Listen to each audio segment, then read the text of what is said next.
Australia کی تاریخ میں ایک اور خونی واقعہ رقم ہو گیا ہے جب سڈنی کی مشہور بونڈی ساحل پر ایک یہودی مذہبی تقریب کے دوران 2 مسلح افراد نے اندھا دھند فائرنگ کر دی، جس کے نتیجے میں 16 بے گناہ شہری جان سے ہاتھ دھو بیٹھے اور 40 سے زیادہ اس واقعے میں زخمی ہوئے۔ حیران کن بات یہ ہے کہ یہ دونوں حملہ آور باپ اور بیٹا تھے جو کافی عرصے سے آسٹریلیا میں مقیم تھے۔ میں ہوں کلام محمد اور آج ہم تفصیل سے جانیں گے کہ یہ واقعہ کیسے پیش آیا اور اس کے پیچھے کیا محرکات ہو سکتے ہیں۔ نیو ساؤتھ ویلز پولیس نے پریس کانفرنس میں حملہ آوروں کی تفصیلات جاری کرتے ہوئے یہ بتایا کہ پہلے حملہ آور کی شناخت 50 سالہ ساجد اکرم کے نام سے ہوئی ہے جو پولیس کے جوابی فائرنگ میں ہلاک ہو گیا ہے، جبکہ دوسرا حملہ آور 24 سالہ نوید اکرم ہے جو ساجد کا ہی بیٹا تھا اور شدید زخمی حالت میں پولیس کی حراست میں ہے۔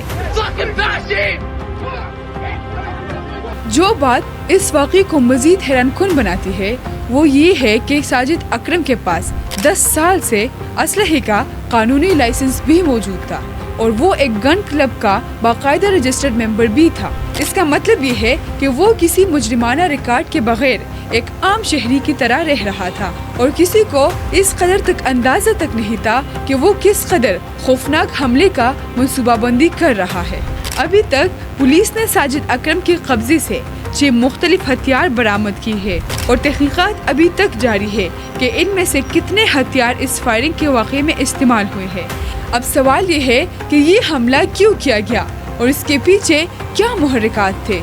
پولیس کی رپورٹس کے مطابق یہ حملہ بونڈی ساحل کے قریب ایک یہودی مذہبی تقریب کے دوران کیا گیا، جو واضح طور پر یہ اشارہ کرتا ہے کہ یہ ایک ٹارگٹ اٹیک تھا، یعنی حملہ آور یہودی کمیونٹی کو نشانہ بنانا چاہتے تھے۔ New South Wales police commissioner نے کہا کہ ہم اس دہشت گردی حملے کے پیچھے محرکات کی تحقیقات کر رہے ہیں۔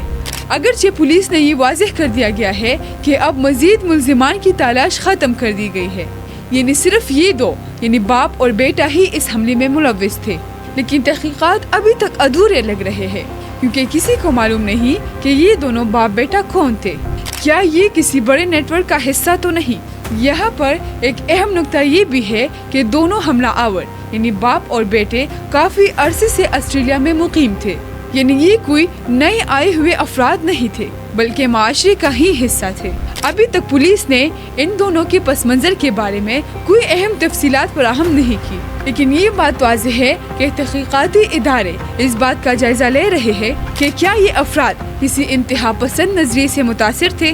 کیا انہوں نے آن لائن کسی گروپ سے رابطہ قائم کیا تھا، یا پھر ان کے خاندان کے دوسرے افراد بھی اس سازش میں ملوث ہیں۔ اس واقعے کے بعد آسٹریلیا حکومت نے آج کے دن کو یوم سوگ قرار دیا ہے اور تمام سرکاری عمارتوں پر قومی پرچم سرخ رنگوں سے رنگی ہے۔ وزیر اعظم نے قوم سے خطاب کرتے ہوئے کہا کہ یہ حملہ آسٹریلیا کے کثیر الثقافتی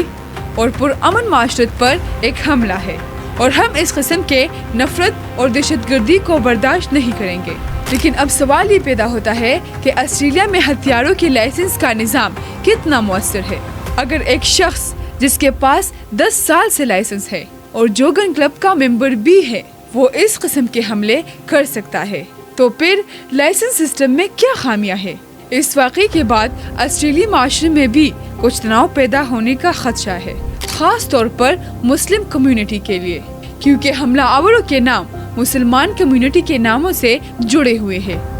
لیکن یہ بات ذہن میں رکھنا ضروری ہے کہ دہشت گردی کا کوئی مذہب نہیں ہوتا اور ہر کمیونٹی میں انتہا پسند عناصر ہو سکتے ہیں۔ اختتاماً یہ کہ اس واقعے نے کئی اہم سوالات کھڑے کر دی ہے۔ سب سے پہلا سوال یہ ہے کہ کیا آسٹریلیا کی سیکیورٹی ایجنسیاں اندرونی خطرات کا صحیح اندازہ لگا رہے ہیں؟ سب سے آخری اور اہم سوال یہ کہ آسٹریلیا جیسے ملک میں انتہا پسندی کی جڑیں کس طرح پھیل رہی ہے۔ یہ وقت ہی بتائے گا کہ آسٹریلوی حکومت اس واقعے سے کیا سبق سیکھتے ہیں اور مستقبل میں اس قسم کے حملوں کو روکنے کے لیے کیا اقدامات کرتی ہے۔